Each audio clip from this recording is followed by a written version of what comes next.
बड़े आनंद की बात है कि भक्तमाल में अब पांडवों की कथा चल रही है।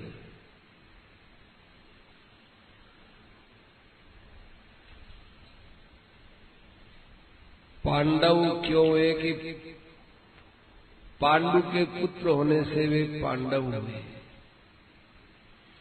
पांडोरपत्यम पुमान पांडव है। पांडु थे, इनके दो भाई थे, एक धृतराष्ट्र एक विदुर। तीनों अलग अलग माताओं से हुए थे। उनमें विदुर जी थे, ये दासी पुत्र थे। धृतराष्ट्र ये अंबिका, अंबालिका और अंबा, ये तीन बहनें थी। एक तो अंग देश में चली गई और दो बहनें रहीं। ये दोनों विचित्रवीर्य की पत्नियां थीं और छोटी अवस्था में निसंतान होकर विचित्रवीर्य का स्वर्गवास हो गया। तो माता सत्यवती के मन में चिंता हुई कि मेरा बेटा ये भीष्म ये तो विवाह करेगा नहीं, प्रतिज्ञा कर रखी है, और मेरे पुत्र विचित्रवीर्य के संतान नहीं है। अब क्या करें, वंश खत्म हो जाएगा। पुराने जमाने में वंश रक्षा के लिए माताएं, बहनें, भाई लोग बहुत चिंतित रहते थे।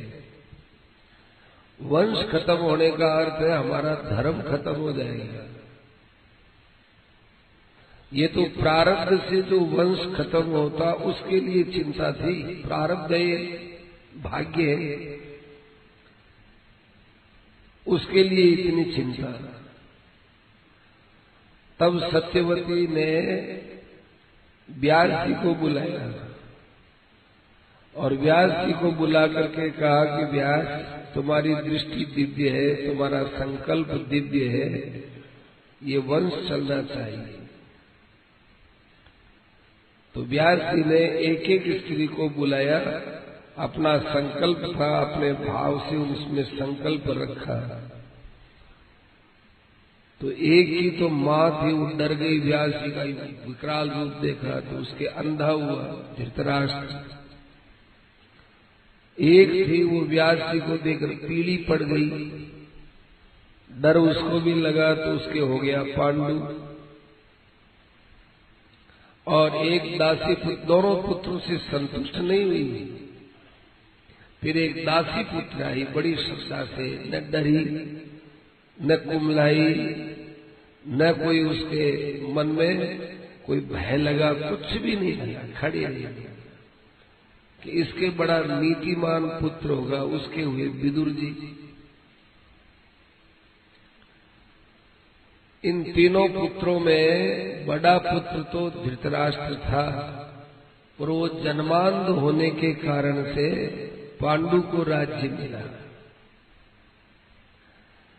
राजा महाराजा होते थे, ये केवल महलों में नहीं रहते थे, वो प्राय कभी कभी जंगलों में भी जाया करते, जंगल में निवास करते थे। ऐसा क्यों? क्योंकि जब हमारी संतानें हो जाएंगी, राज्य करने लायक हो जाएंगी, तो हम छोड़ छाड़ करके जंगल में चले जाएंगे। आने वाली पीढ़ी जब तैयार हो जाती है तो अपना कार्यभार उनको सौंपना, ये बड़ों का काम होता है।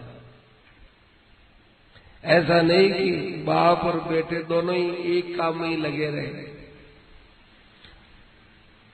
राजा भी विस्तारवादी हो और उनका बेटा भी विस्तारवादी हो, राज्य का विस्तार हो नहीं। अब राजा बेटा हो गया, अच्छा ही हो, वो जाने। इसका पहले से अभ्यास करते थे राजा जंगलों में रहने का। तो कुंती उनकी पत्नी थी पांडु की, ये दोनों जंगलों में रहने लगे, यही स्वाभाविक। तो वहां एक बार अकस्मात राजा शिकार खेलते खेलते एक हिरण को उसने बाण मार दिया। वो हिरण था, वो किंदम नाम का ऋषि था, किंदम। उसके बाण मारा तो वो हिरण शरीर से छूट करके मनुष्य शरीर में आया है। कहा कि महाराज मैंने तो हिरण समझ करके बाण लगाया, आप तो ऋषि हो। कहा कि मैं तो तुमको शाप दे चुका हूं, जिसने भी मेरे बाण लगाया है वह भी संतान अवस्था में उसका देहांत हो जाएगा, मर जाओगे, स्त्री के पास जाओगे मर जाओगे। ये सुनकर के पांडु घबराया। अब ये प्रश्न होता है कि वो ऋषि हिरण क्यों बने, उनकी पत्नी हिरणी क्यों बनी, तो इसकी गहराई में जाना चाहिए। ये ऋषि इतने प्रबल थे, किसी इतिहास में नहीं मिलेगा, किसी संस्कृति में इतना बड़ा तप नहीं मिलेगा कि अपनी तपस्या के प्रभाव से अपना शरीर बदल गए। ये केवल हमारे धर्म में मिलेगा। तपस्या की शक्तियां हमारे धर्म में जैसी कहीं और धर्म में तपस्या है ही नहीं, इसलिए हमारी इन बातों पर उनको विश्वास नहीं होता, भले ही मत हो। कम से कम हम लोगों को तो हमारे बड़ेरों के तपोबल पर विश्वास करना चाहिए। आज हम हिंदुओं का ही विश्वास नहीं है। हमारे ग्रंथों पर, हमारे ऋषि मुनियों की चर्याओं पर हमको ही भरोसा नहीं है, हम ही मखौल उड़ाते हैं।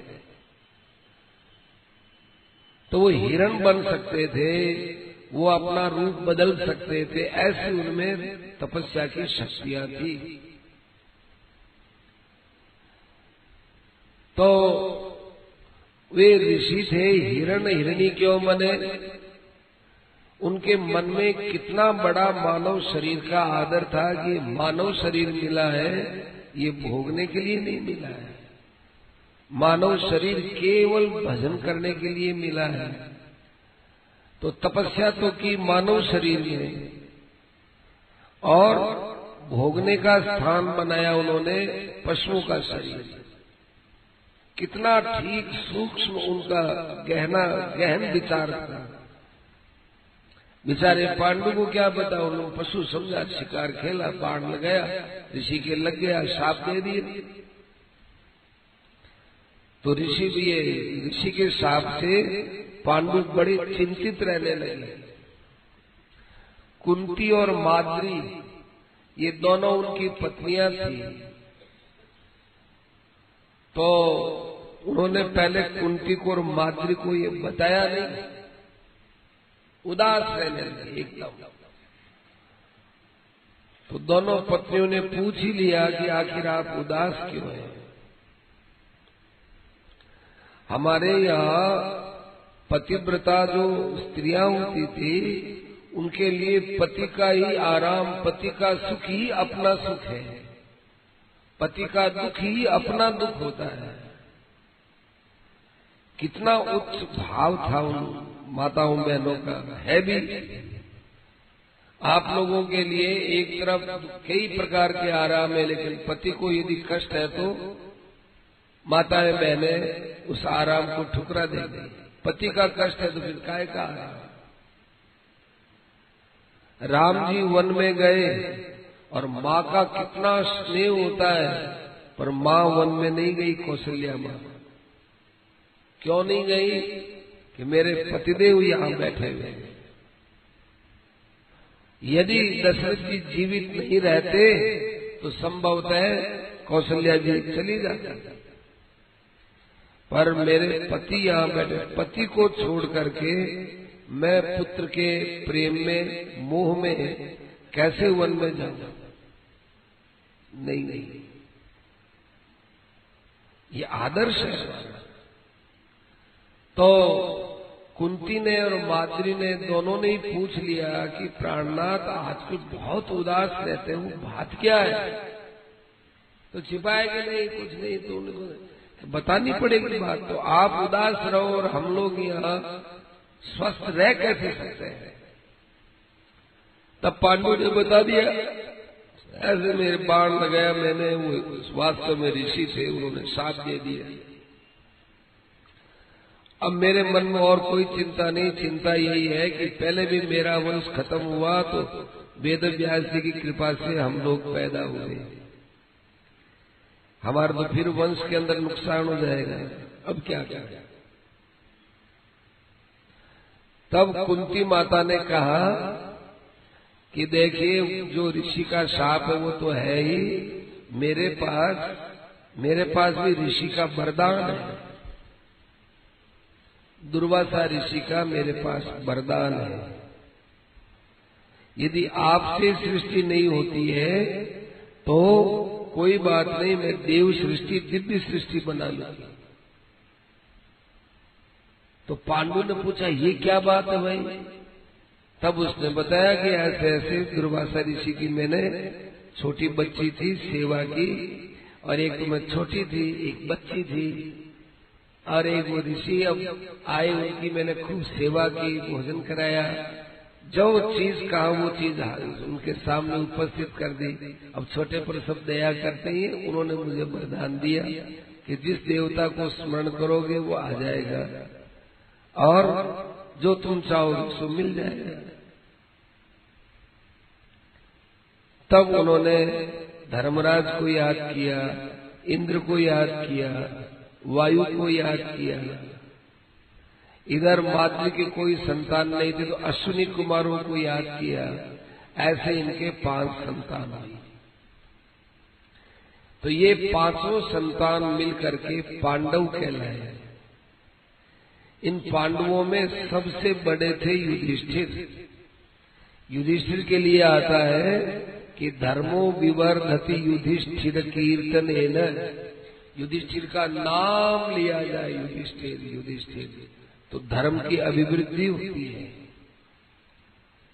सेठ जी ने एक बात कही थी कि कभी कोई काम ऐसा पड़ जाए उलझन का, या कौन सा करें क्या करें, इधर ये बात भी सही बोल रहे हैं, इधर ये बात भी सही बोल रहे हैं, अब इसमें कौन कैसे क्या, इसमें क्या न्याय करें, क्या धर्म है क्या नहीं है, अपने समझ में नहीं आए तो या तो राम जी का ध्यान करो या युधिष्ठिर का ध्यान करो। राम जी होते तो इस समय में क्या निर्णय करते, तो जो बात पहले आ जाए ध्यान में बस वो राम जी का आज्ञा है, वो राम जी की आज्ञा, वो राम जी का मत है। अथवा युधिष्ठिर का ध्यान कर लो, जो बात याद आ जाए ये युधिष्ठिर चाहते थे। तो धर्मो विवर्धति युधिष्ठिर कीर्तनेन, ऐसे धर्मराज थे युधिष्ठिर। युधिष्ठिर महाराज के लिए कितना बड़ा युद्ध हुआ पांडवों का, कौरवों का, कितने घोड़े हाथी पैदल बड़े बड़े योद्धा मरे, परंतु युधिष्ठिर महाराज अजात शत्रु कहलाए कि उनका कोई शत्रु नहीं। कोई शत्रु क्या नहीं, स्वयं धृतराष्ट्र के पुत्र उनके शत्रु,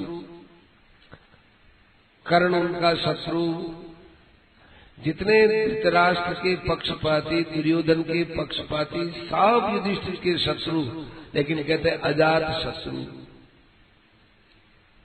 इतना बड़ा युद्ध हो गया, युद्ध के बाद अंत में राजगद्दी युधिष्ठिर को मिली, और फिर भी कहते हैं युधिष्ठिर अजात शत्रु, इनका कोई शत्रु है ही नहीं। तो ये नाम क्यों रखा गया कि इनके मन में शत्रुता नहीं थी, इन्होंने अपनी तरफ से किसी को शत्रु माना नहीं, इसलिए वो अजात शत्रु थे। दूसरा कोई शत्रुता रखता है उसमें तो ये क्या करे, पर अपनी तरफ से इन्होंने कोई शत्रु माना नहीं। सेठ जी ने कहा कि गीता जी के कई श्लोक हमारे आचरण में आते हैं, 12वां अध्याय है वो भी हमारे आचरण में आता, एक चीज आचरण में नहीं आती। क्या? यस्मान्नो द्विजते लोको लोकान्नो द्विजते चाहिए। आदमी को किसी से भी उद्विग्न नहीं होना चाहिए। ये तो मेरे समझ में आता है। कोई हमारी कितनी निंदा करे, कोई कितना ही हमको खराब बताए, हमारे पर झूठे कैसे भी लांछन लगाए, कुछ भी करे, हम विचलित न हो, ये तो बात समझ में तो आती है। लेकिन दूसरों को हम विचलित न करें तो हम हमारी तरफ से ऐसा करना नहीं। लेकिन हमको देख के कोई नाराज हो जाए तो हम क्या करें? कोई यूं ही नाराज हो जाए। लोकानोद्विजते चाहिए तो है, यस्मानोद्विजते लोको, ये समझ में नहीं आता। हम हमारी चाल से चल रहे हैं, लोग ये देखो फोकट का खाते हैं, मस्ती से जा रहे हैं, इनको क्या चिंता है, कोई क्या कहे, कोई अब देखते कोई चिढ़ जाए तो हम क्या करें? तो उन्होंने यही कहा कि अपना भाव नहीं होना चाहिए, बस यही। कोई अजात शत्रु पद पर उन्होंने इसी बात को समाहित किया कि जैसे युधिष्ठिर महाराज के शत्रु होते हुए भी उनको अजात शत्रु इसलिए कहा कि मन में उन्होंने शत्रु नहीं माना। ऐसे हमको हमारे मन से किसी को उद्विग्न करना है, इस भाव से क्रिया नहीं करनी चाहिए। अब कोई हो जाए तो उसका स्वभाव हम क्या करें? ऐसा करके सेठ जी ने कहा मैंने इतना ही समाधान किया, और तो कोई समाधान हो नहीं सकता। तो युधिष्ठिर महाराज ऐसे थे। युधिष्ठिर महाराज बचपन से ही बड़े सत्यवादी, मितभाषी, मृदुभाषी, सबका आदर करने वाले। कहते हैं दुर्योधन को भी वो सुयोधन बोलते थे। जब वे गुरुकुल में निवास करते थे तो गुरुजी ने कहा कि देखो बेटा, सत्यम वद, सत्य बोलो। तो कहा कि सत्य बोलो माने जैसा देखा, जैसा सुना और जैसा समझा वैसा बोल देने का नाम सत्य बोलना है। सत्यम वद, ये वेद वाक्य है। इस वेद वाक्य को मैं अपने गुरु मुख से लेकर तुमको सुनाता हूँ। तुम इसको वेद वाक्य भी मानो और गुरु मुख निश्चित मानो। माने मेरे गुरु के द्वारा कहा हुआ वाक्य है, इसको स्वीकार कर। बोलो शिष्य, स्वीकार करोगे? सबने कहा करेंगे। क्या बताया मैंने? सत्यम वद। दूसरे दिन फिर कक्षा लगी और कहा कि भाई कल मैंने क्या पाठ पढ़ाया याद है? जिनको याद नहीं है वो हाथ खड़ा करे। तो युधिष्ठिर महाराज ने कहा कि मेरे को याद नहीं।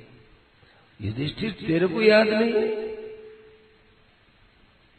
सत्यम वद, सत्य बोलना चाहिए, तेरे को याद नहीं हुआ? याद नहीं हुआ मैंने। देखो, सत्य बोलना चाहिए। असत्य वाणी से सत्य तत्व की प्राप्ति नहीं होती। कि ये तो मैं सुन लिया, आपने बताया, पर समझा नहीं। फिर कहा कि देखो सत्य बोलो, सत्य बोलो। ये तो बात है ही। अच्छा ठीक है, तुम समझ लो। एक बात और देता हूं, सत्य बोलो और कभी किसी पर भी नाराज मत बनो। चाहे अपने से छोटा हो चाहे बड़ा हो, किसी पर भी नाराज होने का स्वभाव मत बनाओ। खींचो मत। चाहे बिना कारण ही आप पर कोई लांछन लगाए, बिना कारण आपका अपमान करे, बिना कारण आपका भरी सभा में तिरस्कार कर दे, तो भी खींचो मत, नाराज मत करो। ये पाठ और दे दिया। सबने कहा ठीक है, और हमने याद कर लिया। क्या? सत्य बोलना चाहिए, किसी पर नाराज नहीं होना चाहिए। चाहे कोई हमारा कितना ही अपमान कर दे, सभा में कह दे, छोटा भी बोल दे तो भी, बड़ा बोल दे तो भी, हमारे से छोटा है। देखो, अपने से जो छोटा होता है ना, उसका अपमान सहन करना मुश्किल होता है। अपना पिता यदि सभा के अंदर अपमान कर दे तो थोड़ा ये सोच सकता है कि पिताजी हैं, क्या करें। लेकिन अपना बेटा यदि अपमान करे या अनजान आदमी और छोटे तबके का हो, वो तकलीफ होती है। कहा साहब नहीं करें अपमान, हम नाराज नहीं होंगे, नहीं होंगे कि नहीं, पाठ पढ़ लिया, पढ़ लिया। दूसरे दिन फिर कहा, क्यों भाई युधिष्ठिर तुमको पाठ याद हो गया? कि महाराज हमको सत्यम वद ये भी याद नहीं हुआ, और मां क्रोधं कुरु, क्रोध मत करो, ये भी याद नहीं हुआ। ये कोई बात है? सबसे अच्छे विद्यार्थी हो, सबसे ज्यादा बुद्धिमान हो, और ये ठस बुद्धि वालों ने याद कर लिया, तुमने याद नहीं किया। खूब सुनाया युधिष्ठिर को, हमारा याद नहीं हुआ। अब इस बेचारे को क्या याद नहीं हुआ? याद नहीं हुआ। गुरु जी को आ गया क्रोध, गुरु जी ने उठा के एक थप्पड़ रख दी उसके। इतना छोटी सी बात तेरे को याद नहीं? हाँ, अब समझ में आ गई, अब समझ में आ गई, क्रोध नहीं करना चाहिए, समझ में आ गया। तो फिर यही बात मैं पहले बोल रहा था, और यही बात मैंने अब बोली है। क्या समझ में नहीं आया था? कि महाराज जब तक ज्ञान हमारे व्यवहार में नहीं उतरता, तब तक उसको समझ में आ गया कैसे कह सकते हैं? ज्ञान तो वही है कि जो हमारे व्यवहार में आ जाए। जैसे हमारा कपड़ा है, यदि हम उसको पहन लेते हैं तब तो कहेंगे हाँ ठीक है साहब कपड़ा, नहीं तो हमारा कपड़ा पड़ा है, कपड़ा पड़ा है, हाँ हमारे पास कपड़ा है। अरे है तो वो पहनने में तो नहीं है ना। ऐसी ज्ञान की बातें बुद्धि में तो हमने रख ली, सत्यम वद, धर्मम चर, मां प्रमादं कुरु, मां क्रोधम कुरु, लेकिन जीवन में नहीं आए। आज आपने थप्पड़ लगाई, अब कुछ जीवन में आएगा आप पर। आप तो खैर मेरे गुरु हैं, जितना भी थप्पड़ मारो उतना कम है, लेकिन ये समझ में आया कि नाराज नहीं होना चाहिए। कुछ समझ में आई बात। तब गुरु जी के भी मन में विचार आया कि अरे इसका कहने का तरीका और था, और मैंने अपना और ही तरीका समझ लिया। युधिष्ठिर को आशीर्वाद दिया, युधिष्ठिर मैं तुझे आशीर्वाद देता हूं कि जो गुरु मुख से वाक्य निकलेगा वो तुम्हारे व्यवहार से ओतप्रोत हो जाएगा, एकदम व्यवहार से मिल जाएगा। जैसे दूध के अंदर जल मिलाते हैं तो फिर उसमें जल नहीं दिखता, दूध ही दूध दिखता है। ऐसे ही जो मेरे मुंह से वाक्य निकलेगा वो तेरे अंदर जो ही जाएगा, स्वीकार कर लेगा तो बस वो तेरे व्यवहार में आ जाएगा, ये संदेह हटा जाएगा। ऐसे गुरु महाराज ने इनको शिक्षा पढ़ते तो सभी थे, परंतु इनका ये व्यवहार देख करके गुरु जी पर असर पड़ा। युधिष्ठिर के संबंध में बड़ी विचित्र बात है, पिता का देहांत तो जल्दी हो गया था। ये धृतराष्ट्र को अपने पिता से बढ़कर मानते थे। वो ये मन में सोचते थे कि शायद आज पांडु मेरे राजा पिताजी होते, उनकी बात शायद मैं मानता न मानता, लेकिन धृतराष्ट्र हमारे पिता के बड़े भाई, इनकी तो हर आज्ञा का पालन होगा। अब आप बताइए, जुआ खेलना युधिष्ठिर महाराज खराब नहीं मानते थे क्या? जुआ खेलना युधिष्ठिर महाराज बहुत खराब मानते थे, परंतु पिता ने कह दिया, धृतराष्ट्र ने कह दिया, पिता ने कह दिया कि देखो मेरी आज्ञा है, तुमको जुआ खेलना होगा। अब मेरी आज्ञा है, अब बेचारे कहाँ जाना। लोग कहते हैं कि देखो आजकल जो है ना जुआ खेलने वाले लोग ये उदाहरण देते हैं, युधिष्ठिर जैसे को भी जुआ अच्छा लगता था, वो भी इतने बड़े धर्मात्मा होकर जुआ खेलते थे, तो हम जुआ खेलते हैं, इसमें कौन सी बड़ी बात है। अपने शोक को पुष्ट करने के लिए, अपनी आदत को अच्छा बताने के लिए बड़े पुरुषों का उदाहरण देते थे, आड़ ले लेते हैं। ये बहुत खराब बात है। बड़े पुरुषों की आड़ में ऐसा करने पर बहुत नुकसान उठाना पड़ता है। भागवत में साफ कहा है, बड़े पुरुषों का जो आचरण आपके समझ में नहीं आए वो आचरण करने योग्य नहीं होता। इसी प्रकार से युधिष्ठिर महाराज ने जो आचरण किया वो पितृभक्ति के कारण से किया। मन में सोचा कि पिता यदि मुझे आज ये आज्ञा दे रहे हैं, मेरे मन में ये भाव आ जाएगा कि पिता की आज्ञा की अपेक्षा मेरा संकल्प बड़ा है, तो इससे मैं कभी पिता की अवहेलना कर सकता हूँ। तो इतना बड़ा पाप मैं नहीं कर सकता हूँ, चाहे जुए में कुछ भी हो जाए। जुआ खेले, सब दासी बन गई, दास बन गए, ये बात सब गांधारी ने आकर के फटकारा धृतराष्ट्र को कि आप बच्चों को ऐसी आज्ञा देते हो, बच्चों को बिगाड़ते हो, एक तरफ अपने बच्चों का पक्ष लेते हो और मरे हुए पांडु के पुत्रों के साथ अन्याय करते हो। दो इनका राज्य वापिस, दासत्व से मुक्त करो। द्रौपदी भी खूब वहां पर सभा के अंदर बोली है। गांधारी के फटकारने से धृतराष्ट्र कुछ बोले नहीं, बात भी सही है। उसके बाद उन्होंने सब कुछ दे दिया। तब शकुनी ने, इन्होंने चारों लोगों ने मिलकर के वापिस षड्यंत्र किया। विदुर जी ने जाकर मना किया कि देखो दोबारा षड्यंत्र हो रहा है युधिष्ठिर, तुमको फिर बुलाएंगे जुए में, अब जुआ तुम मत खेलना। युधिष्ठिर महाराज ने कहा कि मैं नहीं खेलूं, ये बात तो ठीक है, परंतु पिता आज्ञा ही न देंगे, आप उनको ही जाके बोलो ना, वो आज्ञा देंगे, मैं क्या करूं? उनकी आज्ञा को भंग नहीं कर सकता।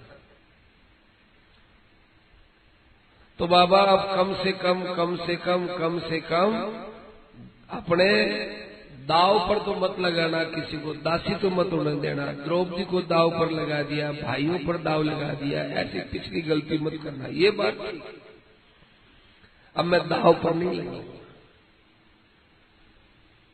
युधिष्ठिर जी महाराज को 12 वर्ष वनवास, 1 वर्ष अज्ञातवास, ये सब उस जुए के कारण से भोगना पड़ा, परंतु पिता की आज्ञा को नहीं टाला। वनवास में रहते थे। एक बार सेना सहित दुर्योधन पहुंच गया कि तो 5 जने इनको हम मार देंगे, कह देंगे साहब जंगल में मर गए। जो दूसरे का बुरा सोचता है उसका बुरा पहले होता है। देखो आदमी देखता है कि बुरा करने पर बुरा होता है, बुरा करने पर बुरा नहीं होता है, बुरा होने पर बुरा करता है। चोर है वो चोरी करने से चोर नहीं होता है, चोर चोर होकर के चोरी करता है। ये बातें सत्संग से समझ में आती, समझ में नहीं आती। लोग कहेंगे क्या ये चोर कैसा है जी, इसने चोरी की है। अच्छा यदि उसने चोरी नहीं की होती, मौका नहीं मिला होता और चोरी करने का भाव पैदा हो गया तो वो चोर नहीं है क्या? है। उसके भाव में ही आया कि मैं यहाँ आऊं, मकान में आकर मेरे मन में आ जाए मैं आऊं यहाँ चोरी करूं। चारों तरफ से आया, देखा कमरा मकान बंद है, सुरक्षा भी है, यहाँ पर पैरा भी चलता है, मेरी यहाँ पर कोई दाल नहीं गली, तो मैं चोर नहीं हुआ गया, चोर तो हो गया। चोरी करने की इच्छा होते ही वो चोर हो गया। ऐसे ही बुरा करने से दुर्योधन बुरा हो गया, ऐसा नहीं, बुरा भाव पैदा होते कि अब इनको जंगल में मारूंगा, अपनी सेना ले जा करके चारों तरफ से घेर लिया। तो इधर इंद्र ने गंधर्वों को भेजा, कहा कि देखो धर्मात्मा मेरे पुत्र हैं, इन पर आंच न आए, तुम जाओ और तुम जाकर के दुर्योधन को कैद कर लो और हो सके तो दुर्योधन को तुम मार दो। अब गंधर्व इतने बलशाली, चित्रसेन गंधर्व वगैरह आए और दुर्योधन की सेना पर आक्रमण किया, दुर्योधन को पकड़ लिया, रस्से से बांध दिया। रस्से से बांध दिया तो फिर बाद में अब जो है उसको मारने, इधर पता चला युधिष्ठिर महाराज को। युधिष्ठिर जी ने कहा कि देखो भाई मैं तो नहीं जा सकता, लेकिन भीमसेन और अर्जुन तुम दोनों जाओ। भीमसेन ने कहा क्या आप पागलों की सी बात करते हो, वो खुद अपने आप अपने पैर पर कुल्हाड़ी मारता है, आप जाकर के उस कुल्हाड़ी को छीनते हो। मरने देना उसको, अपने लक्षणों से मर रहा है, हमको मारना नहीं पड़ेगा। कहा कि देखो या तो तुम जाओ नहीं तो फिर मुझे जाना पड़ेगा। तुम बैठे रहोगे मैं जाऊंगा, अच्छा नहीं लगेगा। भीमसेन ने कहा कि आप जाओ, इसलिए भी हम डरपोक थोड़े ही, हम नहीं जाना चाहे। हम तो कहे दुर्योधन इससे भलाई के लायक ही नहीं है।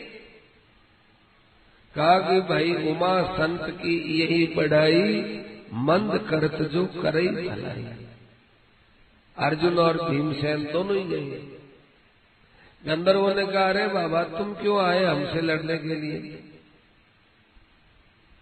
तुम्हारी बुद्धि खराब है, हम तो तुम्हारे लिए आए हैं, इसको पकड़ करके इसको ले जाएंगे हम, तुम्हारा सदा का कांटा निकालने के लिए आए।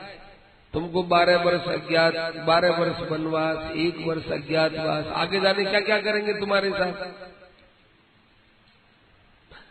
तो कहा कि हमारे भाई साहब ने आज्ञा दी है। अरे भाई साहब ने क्या आज्ञा दी है, ये तुमको कष्ट देगा।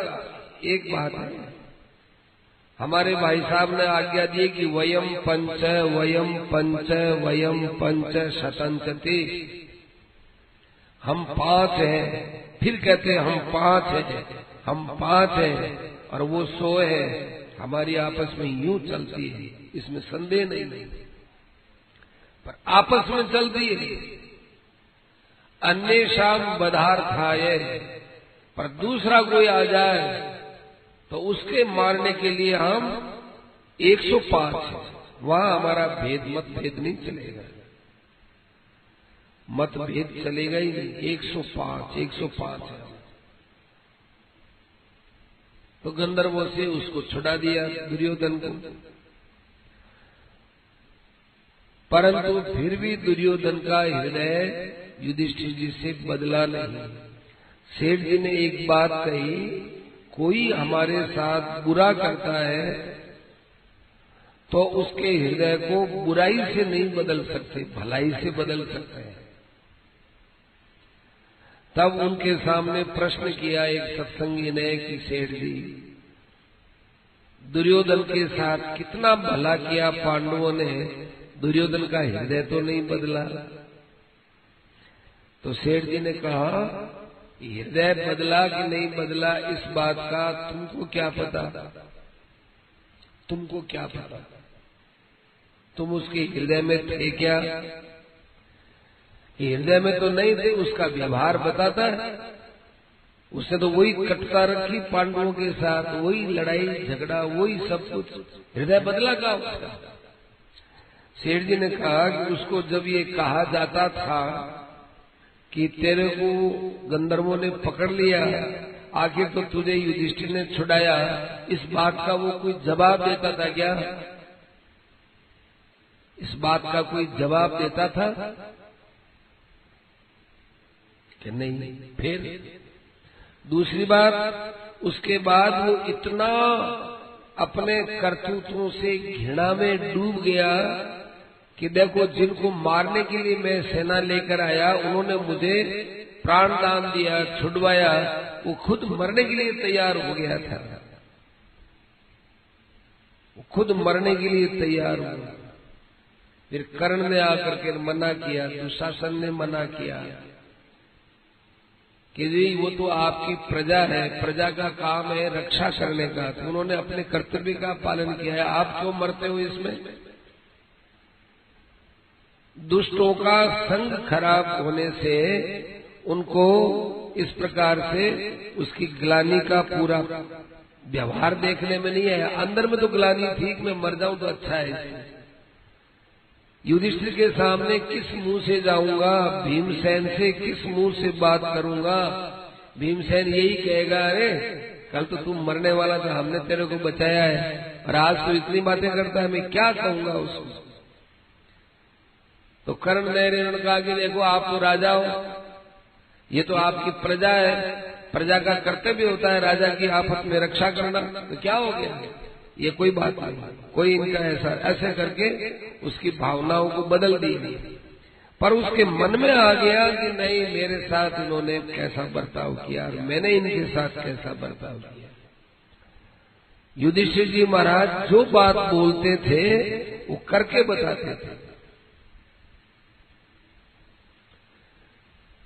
द्रौपदी पर जयद्रथ की दृष्टि खराब हो गई, वो जंगल में से उसको उठा लाया, अपने रथ में जबरदस्ती बैठा लाया, और इधर द्रौपदी जोर जोर से चिल्लाई, उसका ज्ञान पांडवों को हुआ।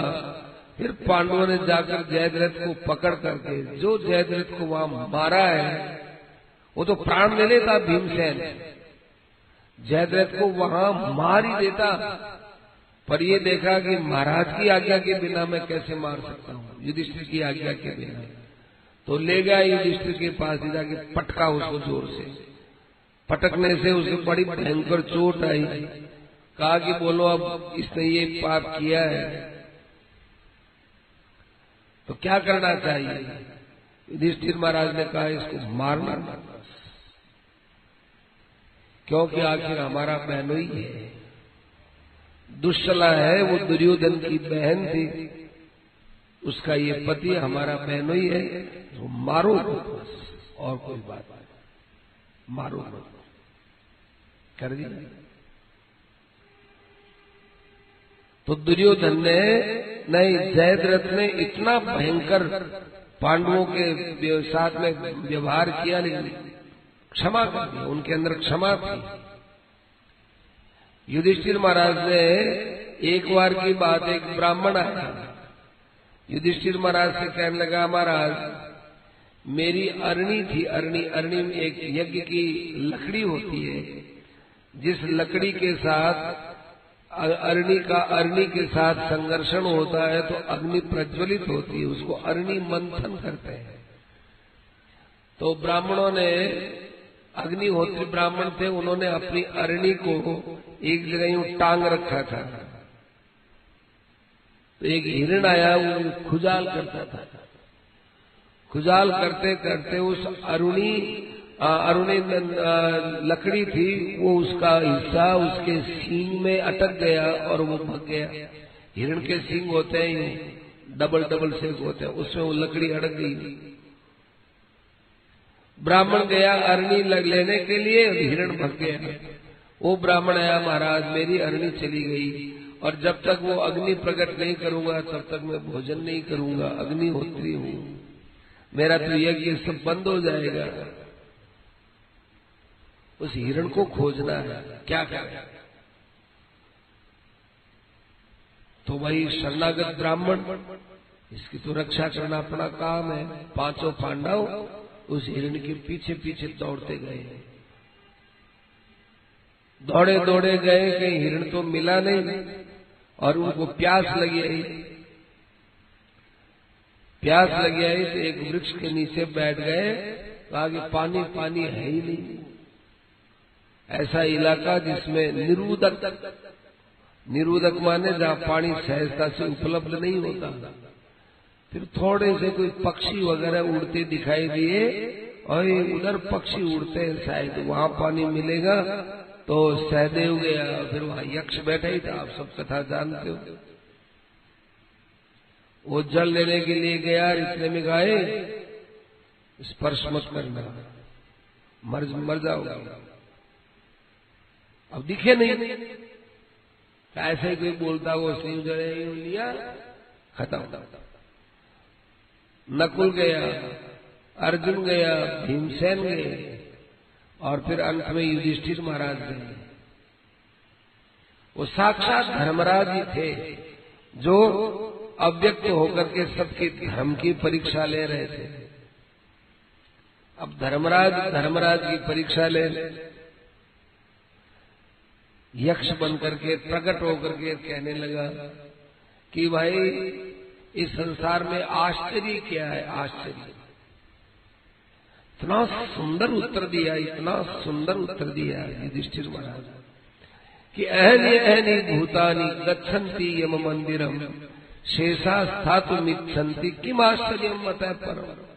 रोज रोज रोज रोज ये लोग मरते जा रहे हैं, रोज मर रहे हैं। कहते हैं क्या हो गया, कल क्या तारीख थी? कल 1 अगस्त था, कल सावन शुक्ला पंचमी थी, कल शुक्रवार था, कल का दिन चला गया।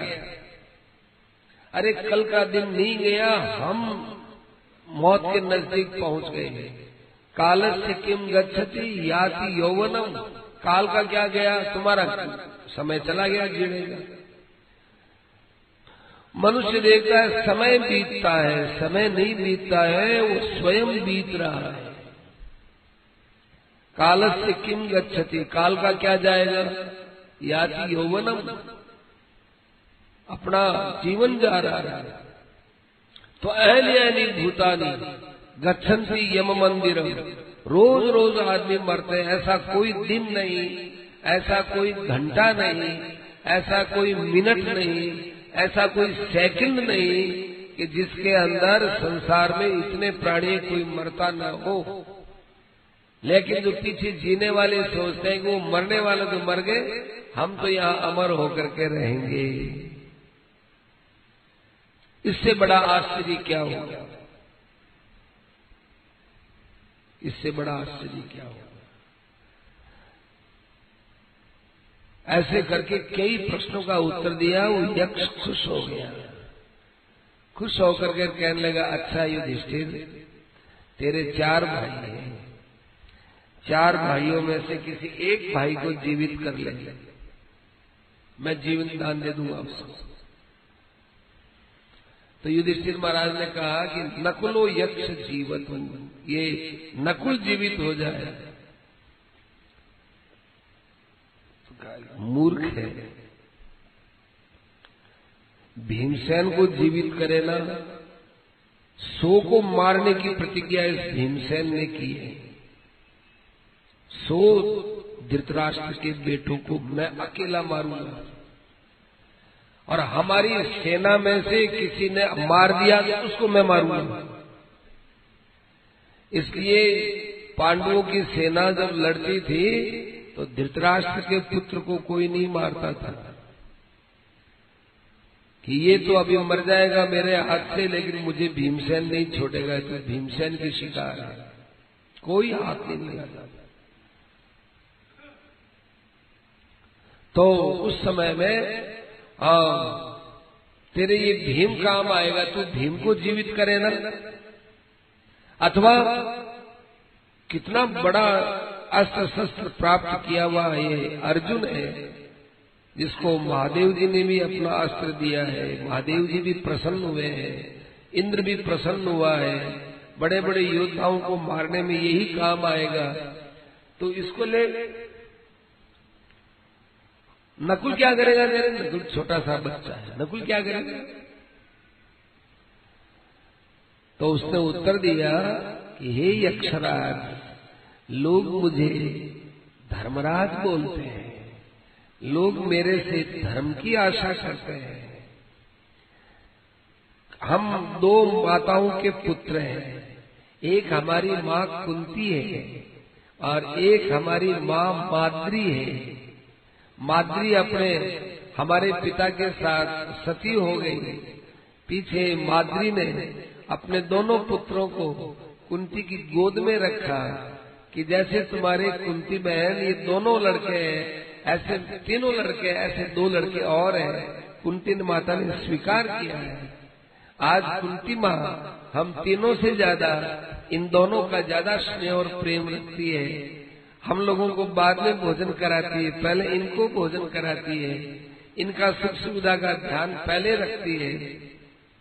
आज इनकी माँ नहीं है, जन्म देने वाली माँ। मेरी कुंती का बेटा मैं हूँ, माद्री का बेटा ये नकुल, ये बड़ा है तो ये नकुल जीवित हो जाएगा। तो हम ये कह सकते हैं कि हमारी 2 माताएं और दोनों माताओं के हम 2 बेटा हैं। ऐसी सुंदर युक्ति सुनकर के इतने आनंदित हुए, यक्ष इतने आनंदित हुए धर्मराज कि वो साक्षात अपना रूप प्रकट हो गए और कहने लगे कि देखो हम तुमको जो है अपना नाम देते हैं। बाप नाम रखता है, तुम्हारे ऊपर एक ऐसी आफत आएगी अज्ञातवास में, तुम अपना नाम कंक भट्ट रख लेना। अज्ञातवास के अंदर युधिष्ठिर नाम तो पार नहीं पड़ेगी, तुम अपना नाम कंक भट्ट रख लेना, क्योंकि तुमको डर लगेगा कि मैं अपना असत्य नाम कैसे रखूं। तो नाम तो जो पिता बोलते हैं ना वही होता है, मैं तेरा पिता हूं, मैं तेरा नाम रखता हूं कि तू कंक भट्ट के नाम से नाम बनाना। ऐसे सबके नाम बता दिए और हो गया। ऐसी युधिष्ठिर महाराज के अंदर सत्यवादिता थी। कंक भट्ट शायद भीमसेन का नाम हो सकता है, इनका जो भी नाम था वो नाम दिया उन्होंने रखा, धर्मराज ने रखा। विनयशीलता दोनों सेनाएं खड़ी हो गई और प्रणाम करने के लिए गई। बड़ी हंसी उड़ाई है दुर्योधन ने, पांडव लोगों ने, कौरव लोगों ने। अरे शरण में आ रहा, अरे युधिष्ठिर तू मर जाता, तू हमारी शरण में आ रहा है, हमारी सेना की शरण में आ रहा है। धिक्कार तेरे बल पौरुष को, धिक्कार तेरे बड़प्पन को, तू मेरा बड़ा भाई है, धिक्कार, तुझे भी धिक्कार है और मुझे भी धिक्कार है।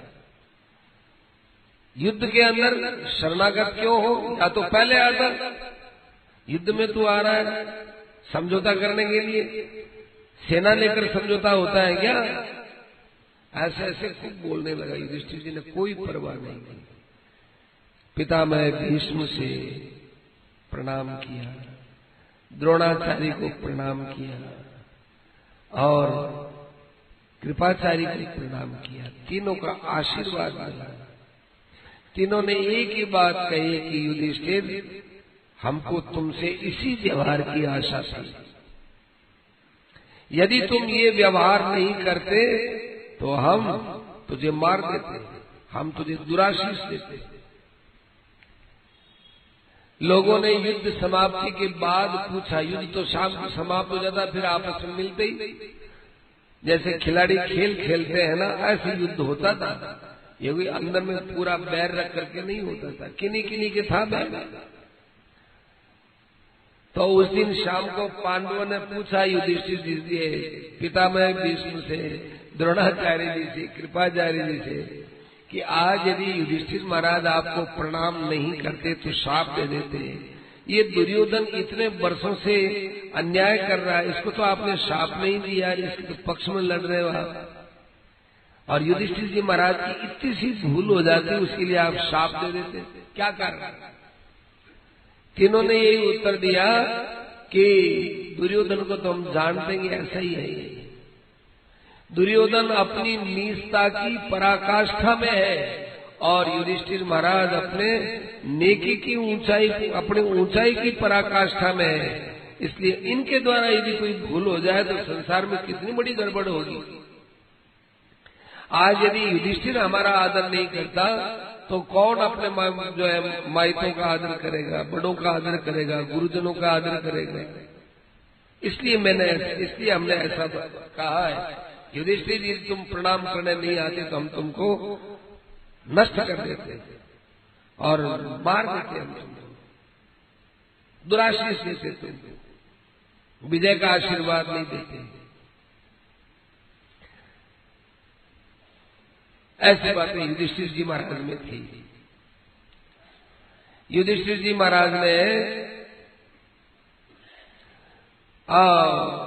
जब महाप्रयाण किया, जब कृष्ण भगवान परलोक में पधार गए, अपनी लीला समेट लिए, तो अपने पौत्र अभिमन्यु के पुत्र परीक्षित को राजगद्दी पर बैठा दिया और स्वयं बिना किसी से कुछ कहे सीधे महाप्रयाण के लिए चल पड़े। भाई भी साथ में, द्रौपदी भी साथ में, सब साथ में भगवान के चरणारविंदों का ध्यान करते करते जा रहे थे। अब भगवान यहाँ नहीं है तो फिर अपने क्या करेंगे? भगवान अपनी लीला समेट ली तो अपने भी समेटो।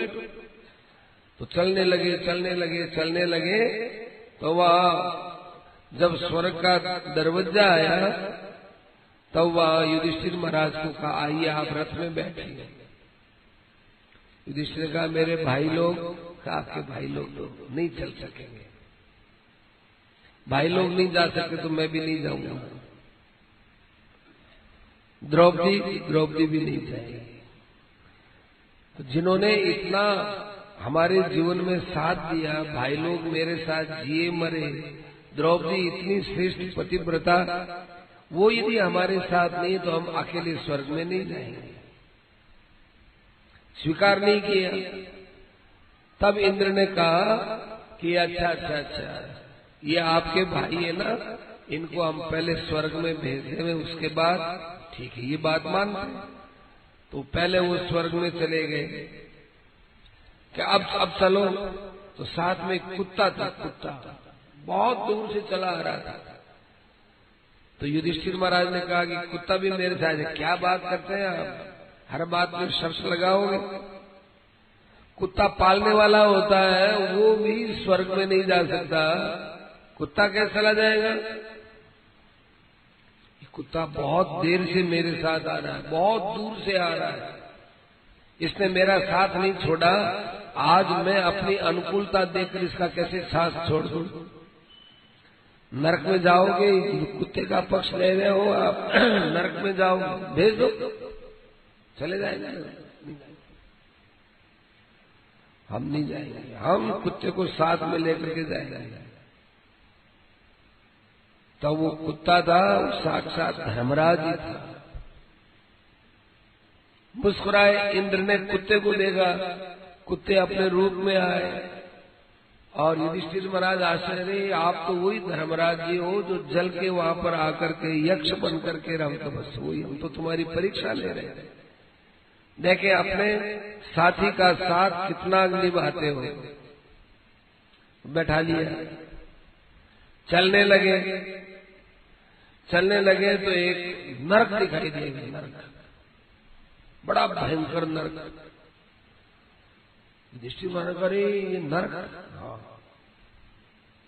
शर्त ये थी कि जब तक युधिष्ठिर ये न कह दे इस नरक का अंत कहाँ है, तब तक इसको नरक में ले जाना। जिस दिन कहते ये नरक कितना दूर है, बस क्या, बस अब ठीक है, अब चलो उसका ही रास्ता है।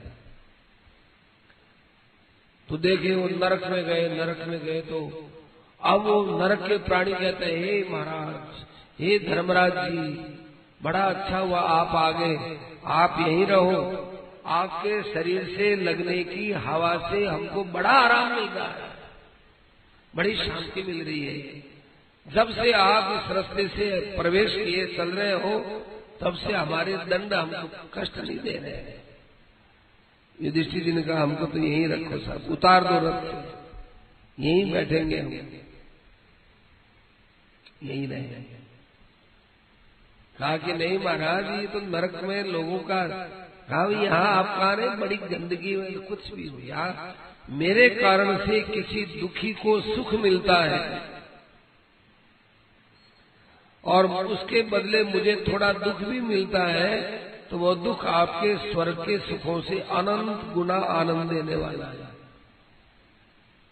मैं तो यहां से नहीं जाऊंगा, मैं तो यहीं रहूंगा, नहीं गए। थोड़ी देर में एकदम दृश्य बदल गया। इंद्र से पूछा, इंद्र क्या बात हुई, अभी तो आपने हमको नरक दिखाया, नरक कहाँ चला गया? युधिष्ठिर महाराज, जैसे आपने कल्पित झूठ कहा था, अश्वत्थामा हतो नरोवा कुंजरोवा, उसी प्रकार से आपको उसके फल में कल्पित नरक बताया गया है।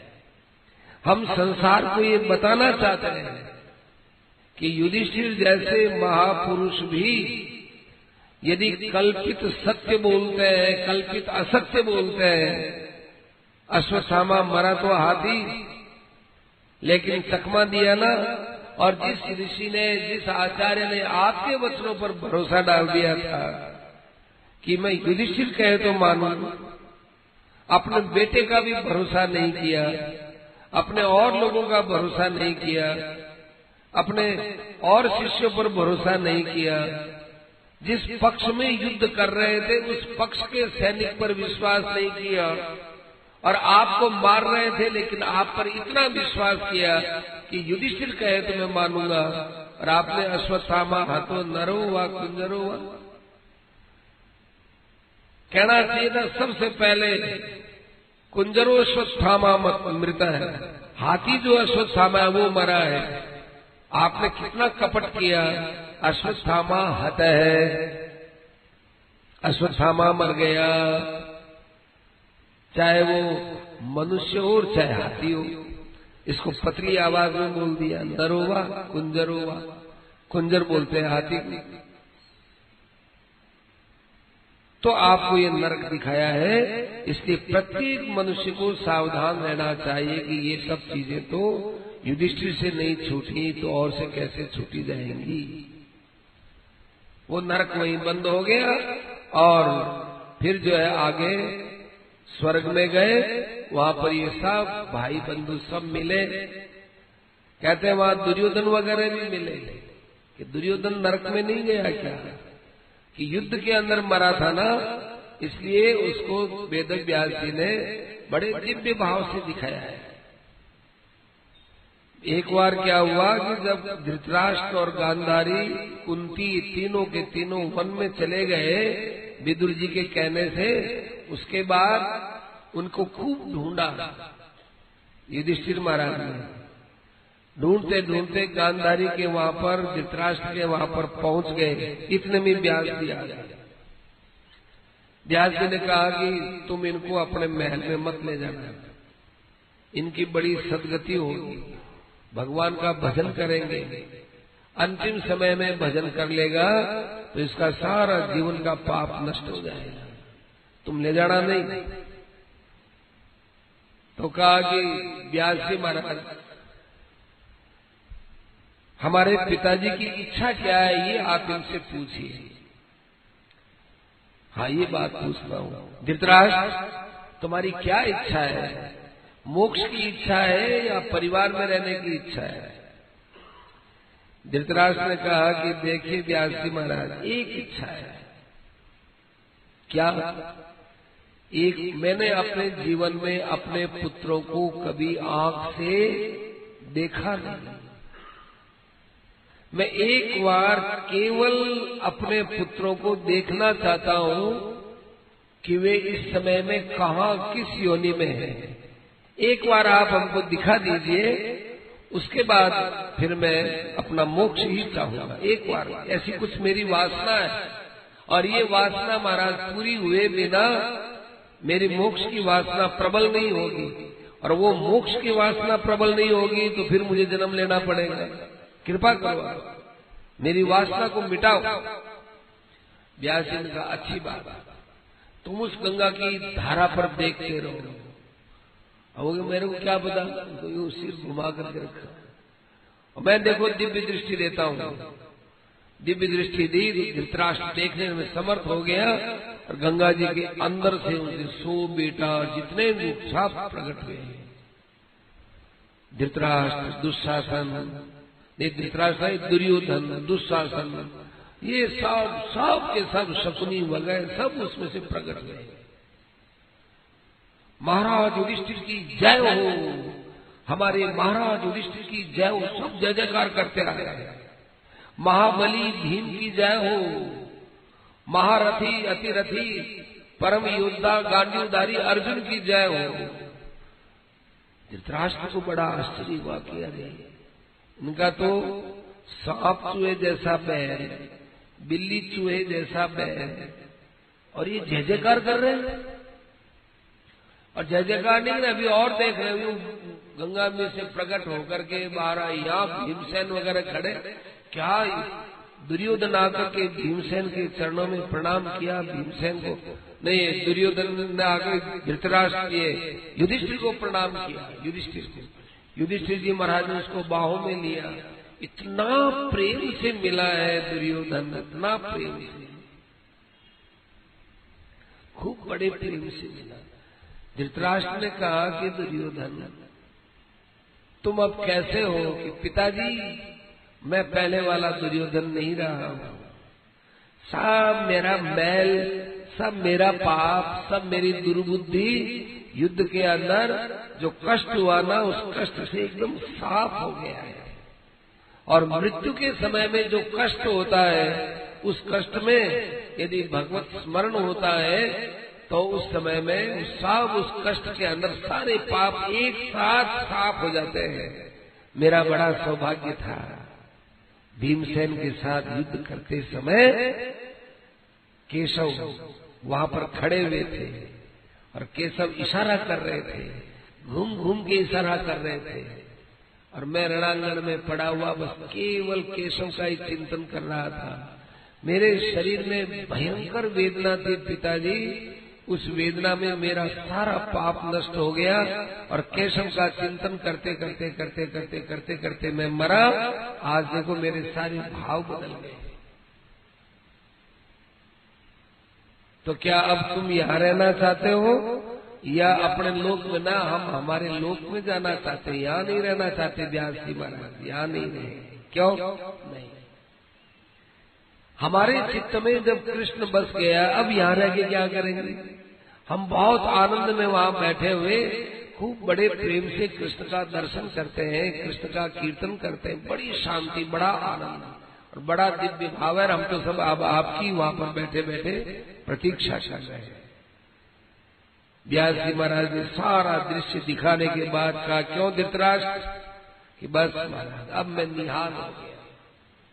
व्यास जी भी चले गए, सब वो लोग भी चले गए, युधिष्ठिर महाराज महल में चले गए और सबको बड़ा संतोष, बड़ा आनंद का अनुभव हुआ। अब कल भीमसेन की कथा चलेगी। श्रीमन नारायण नारायण नारायण, श्रीमन नारायण